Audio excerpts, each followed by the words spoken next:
नमस्कार, मैं आशित त्यागी युग करवट यूट्यूब चैनल पर आपका स्वागत करता हूं। हम सभी जानते हैं कि भाजपा ने अभी 3 राज्यों में बड़ी जीत हासिल की है। 3 राज्यों में नया नेतृत्व मिला है। भाजपा की इस बदलती परिस्थिति पर आज हम चर्चा करेंगे। चर्चा के लिए हमारे साथ मौजूद हैं डॉक्टर वीरेश्वर त्यागी, जो भाजपा में एक लंबे समय से काम कर रहे हैं। डॉक्टर साहब, पहले आपका स्वागत है। धन्यवाद आशित भाई। पहला सवाल मेरा ये है कि 3 राज्यों में जो सफलता मिली है उससे कार्यकर्ताओं का मनोबल तो बढ़ा हुआ है ही, लेकिन जिस तरह से ये नेतृत्व परिवर्तन स्थानीय स्तर पर राज्य में हो रहा है, कहीं कार्यकर्ताओं में डर भी है क्या? नहीं, कार्यकर्ताओं में कोई डर नहीं है, बल्कि कार्यकर्ताओं में इससे और उत्साह आया है कि काम करने वाले कार्यकर्ता का नंबर कहीं भी, कभी भी, किसी भी समय, किसी भी जगह, किसी भी स्थान पर आ सकता है। तो उत्साह का भाव है कि एक नीचे का कार्यकर्ता, जितने भी नाम आए हैं वो सभी नीचे से काम करते करते ऊपर तक आए हैं। तो उन्हें देख के, असल भारतीय जनता पार्टी एक परिवार की तरह से काम करती है। तो जब हम काम कर रहे होते हैं तो हम अपने साथ के काम करने वाले सभी लोगों को पहचानते हैं अच्छे से। तो कार्यकर्ताओं में बहुत उत्साह है कि भाई काम करिए, नंबर आएगा।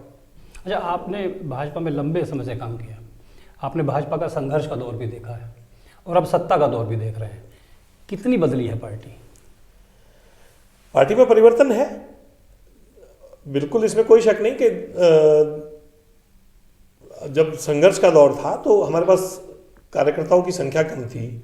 उसमें भी जो जुझारू कार्यकर्ता हैं उनकी संख्या कम थी, काम करने वाले कार्यकर्ताओं की भी संख्या कम थी। लेकिन पिछले 10 वर्ष में बहुत अंतर आया है, बहुत कार्यकर्ता है, बहुत काम करने वाला है।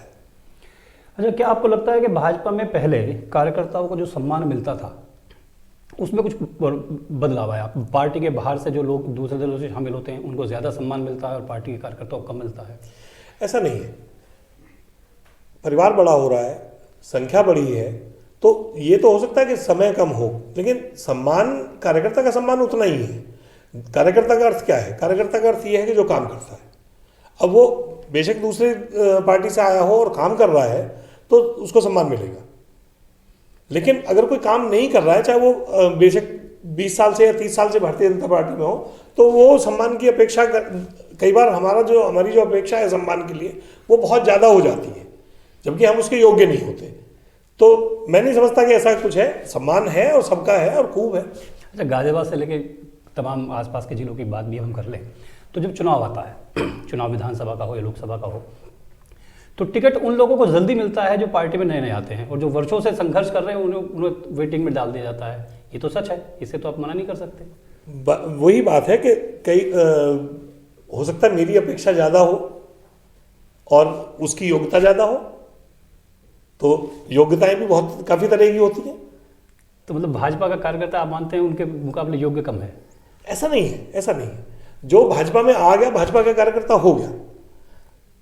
लेकिन कई बार मेरी अपनी इच्छाएं, अपनी अपेक्षाएं ज़्यादा हो और मेरी योग्यता कम हो, लेकिन दूसरे की योग्यता ज़्यादा हो, तो पार्टी जब चुनाव में उतरती है तो फिर वो चुनाव जीतने की बात करती है। तो उसमें कई बार ऐसा हो जाता है कि जो कार्यकर्ता लंबे समय से लगा हुआ हो उसको ना टिकट होके किसी और को हो जाए, तो ये संभावनाएं रहती हैं। लेकिन ऐसा बहुत ज़्यादा नहीं होता। ऐसा मुश्किल से मैं समझता हूँ 5-7-10% केसेस में होता है। 2014 के चुनाव में जनरल वीके सिंह को भाजपा ने प्रत्याशी बनाया, स्थानीय और बाहरी का मुद्दा उठा। 2019 में भी ये स्थिति बनी। अब जैसे जैसे चुनाव नज़दीक आ रहा है फिर ऐसी बातें उठने लगी हैं। आपको लगता है ये भाजपा के लिए आपस में एक कलह की स्थिति है? क्योंकि भाजपा के लोग ही बाहरी और स्थानीय की बात करते हैं। कलह तो नहीं है, लेकिन एक मुद्दा है। अभी तक जनरल साहब 10 साल से गाजियाबाद में हैं, लेकिन उसके बाद भी ये अगर स्थानीय और बाहरी का मुद्दा आता है तो ये अच्छी बात नहीं है। थोड़ा सा जनरल साहब को ठीक करना चाहिए। थोड़ा सा इन लोग जो इस मुद्दे को उठा रहे हैं उन्हें भी ठीक रहना चाहिए, ठीक से सोचना चाहिए। क्योंकि जो व्यक्ति 10 साल से गाजियाबाद में, क्या है गाजियाबाद में, मुझे जहाँ तक ध्यान है कि गाजियाबाद 1911 की जनगणना में गाजियाबाद की आबादी 9000 थी। तो इसका मतलब 9000 से तो 50 लाख नहीं हो गई। सब लोग बाहर के ही हैं। कोई 10 साल से है, कोई 20 साल से है, कोई 50 साल से है। तो ऐसे ही जनरल साहब अब 10 साल से गाजियाबाद में है तो उन्हें गाजियाबाद का स्थानीय, मतलब आप व्यक्तिगत रूप से मानते हैं कि अब जनरल साहब को बाहरी नहीं कहना चाहिए? नहीं कहना चाहिए। मतलब लॉजिकली गाजियाबाद में तो सब बाहर से ही तो आके बसे। गाजियाबाद में तो स्थानीय लोग तो मैं स्थानीय हूँ क्योंकि मेरा जन्म गाजियाबाद में हुआ है। लेकिन जो भी बाहर से आके रह रहा है और लंबा समय हो गया तो वो स्थानीय ही है। अच्छा, भाजपा में एक बात और जो उठती है कि यहाँ के 2 सांसद हमारे पास हैं, लोकसभा और राज्यसभा, 5 विधायक हमारे पास हैं, लेकिन गुटबाजी है। विधायक लोकसभा सदस्य के साथ जाने को तैयार नहीं है, राज्यसभा सांसद लोकसभा सदस्य के साथ जाने को तैयार नहीं है।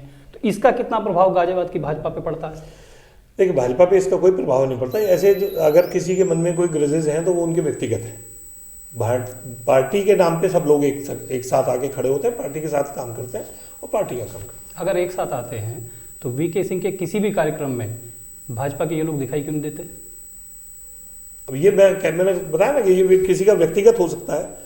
फिर सबके बड़े बड़े काम हैं, सब कोई लखनऊ है तो यहाँ गाजियाबाद कैसे होगा, कोई दिल्ली है तो लखनऊ में कैसे होगा। आपने बहुत लंबे समय तक संगठन में काम किया है, आपको नहीं लगता कि इस स्थिति से संगठन को आगे आके निपटना चाहिए, इसे खत्म करना चाहिए? एक व्यक्तिगत किसी के मन में कोई द्वेष भाव है तो संगठन नहीं कर सकता। राजनीतिक रूप से अगर कोई बात है तो उसमें संगठन बात कर सकता है, लेकिन ऐसी नौबत कभी आई नहीं मेरे ख्याल से। मैं बताता हूँ, व्यक्तिगत मैं मान रहा हूँ कि जनरल साहब का जन्मदिन का समारोह अपना जाए आपकी मर्जी, लेकिन एक जनप्रतिनिधि हैं। जब प्रशासनिक दिशा की बैठक होती है, जिस दिशा की बैठक में गाजियाबाद के विकास की योजनाओं पर चर्चा होती है और बजट तय होता है, आप उसमें इसलिए नहीं जाते कि जनरल साहब बैठक की अध्यक्षता करेंगे, तो वो संगठन का काम हुआ कि नहीं हुआ? वो व्यक्तिगत नहीं हुआ, वो तो प्रशासन का काम हुआ। वो सरकारी काम है, संगठन का काम तो वो वहाँ भी नहीं है। अगर जनप्रति नहीं बैठेंगे तो संगठन का कुछ तो जिम्मेदारी होती होगी। मैं नहीं समझता कि ऐसा कुछ विषय कहीं सरकार की तरफ से संगठन के पास आया हो कि भाई आप वो करिए, क्योंकि ये अलग अलग काम है। एक व्यक्तिगत हो गया, एक सरकारी हो गया और एक संगठन का हो गया। जैसे जनरल साहब की तरफ से एक लेटर गया अतुल गर्ग जब मंत्री थे, इनके जो प्रतिनिधि थे उनके खिलाफ संपत्ति की जांच की मांग को लेके, तो ये सब जो विपक्ष को करना चाहिए वो भाजपा आपस में क्यों कर रही है? वो तो अधिकारी भाजपा कहीं नहीं कर रही है। जिसमें जो भी कुछ कर रहा है इस तरह का कोई काम नकारात्मक रूप से, वो उसके व्यक्तिगत खाते में जाना चाहिए। भाजपा का काम है भाजपा का काम करना, तो भाजपा कोई व्यक्ति तो है नहीं, भाजपा तो संगठन है। तो संगठन का काम हम सब लोग मिलकर कर रहे हैं। जिनके आप नाम ले रहे हैं वो लोग भी संगठन का काम कर रहे हैं, लेकिन उसके अलावा उनके व्यक्तिगत भी अपने सबके विचार हो सकते हैं, तो उसमें संगठन कुछ विशेष नहीं कर सकता। अब जो वर्तमान परिस्थितियां हैं, 24 का चुनाव सामने है, ठीक बिल्कुल बहुत नजदीक आ गया है। गाजियाबाद की बात करूंगा। गाजियाबाद का कार्यकर्ता इस समय संगठन से या सरकार से क्या चाहता है चुनाव की दृष्टि से? गाजियाबाद का कार्यकर्ता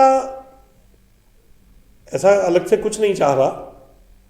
कार्यकर्ता तो समर्पित है। पार्टी संगठन जिसको गाजियाबाद भेजेगा, हम उसको 6 लाख 7 लाख वोटों से जिताने का दम रखते हैं। आप लोकसभा टिकट की दावेदारी करेंगे? हाँ, समय आने पर बिल्कुल करूंगा। किस मानक पे आप टिकट मांगेंगे? मैं गाजियाबाद का स्थानीय हूँ, मेरा जन्म गाजियाबाद में हुआ है।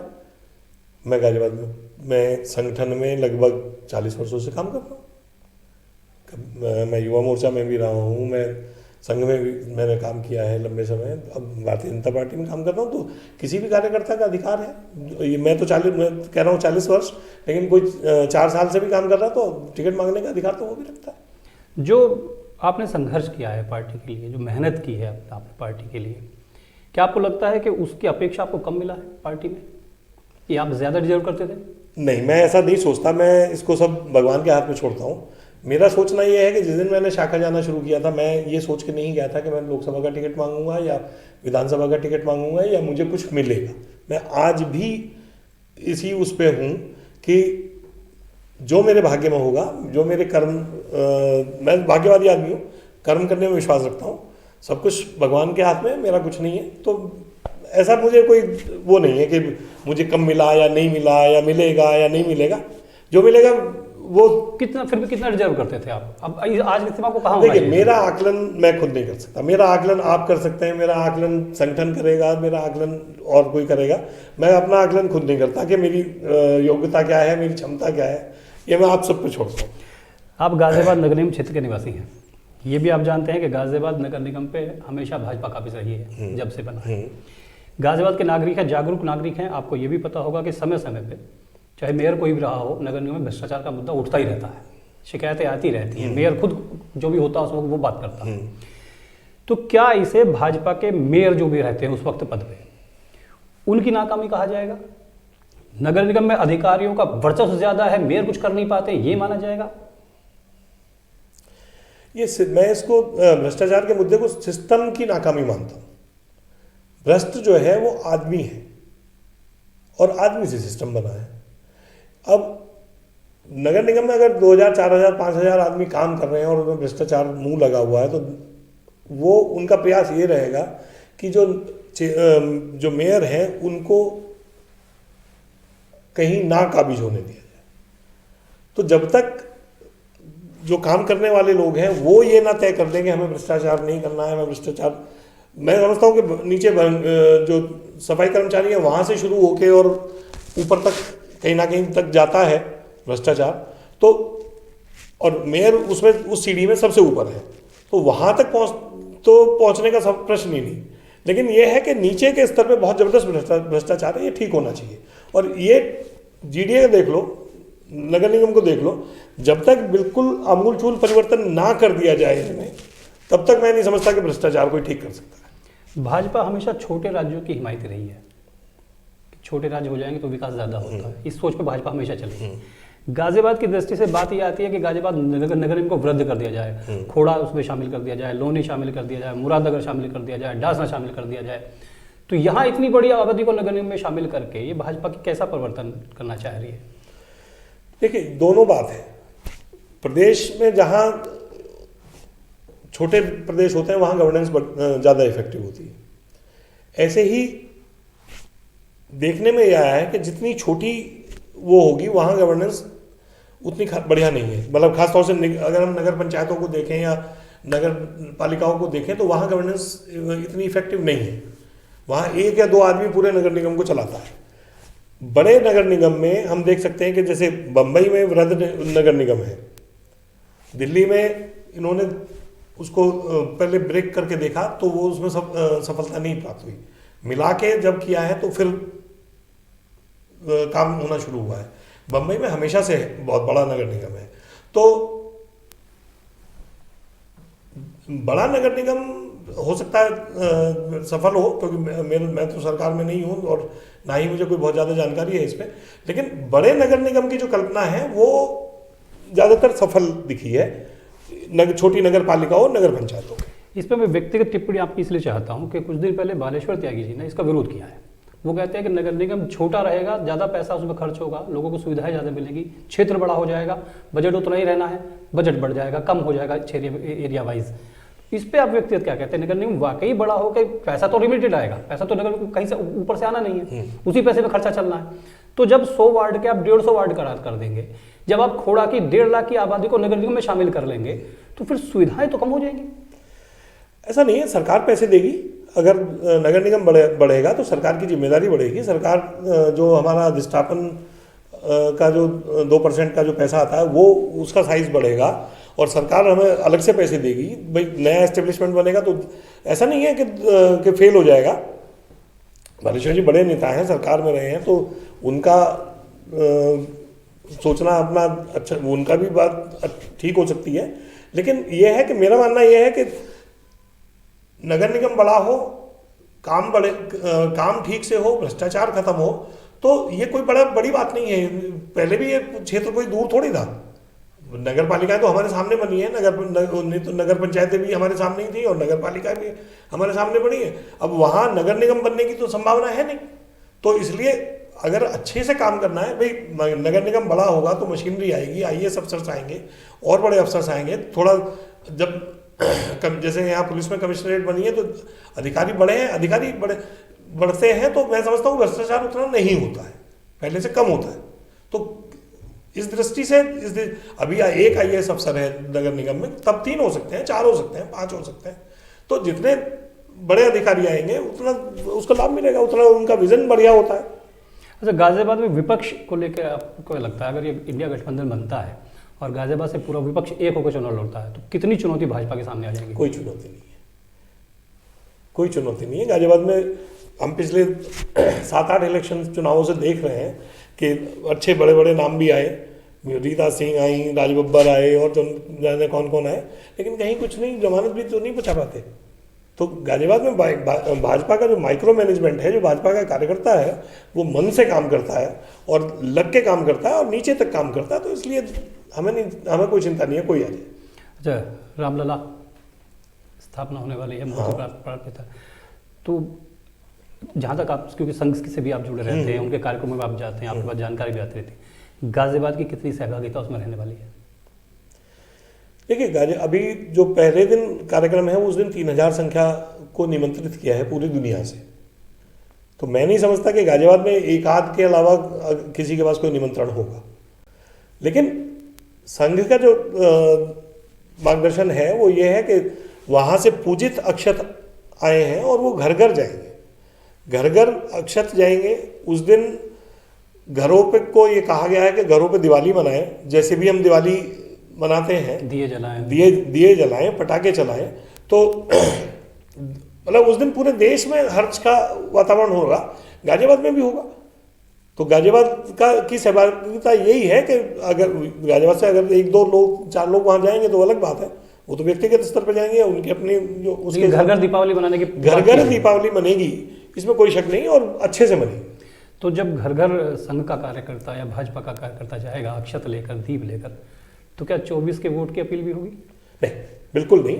सिर्फ रामलला की एक फोटो उन्हें दी जाएगी, अक्षत दिए जाएंगे उन्हें अपने पूजा घर में रखने के लिए, और उनसे ये कहा जाएगा कि भाई उस दिन दिवाली मनाओ।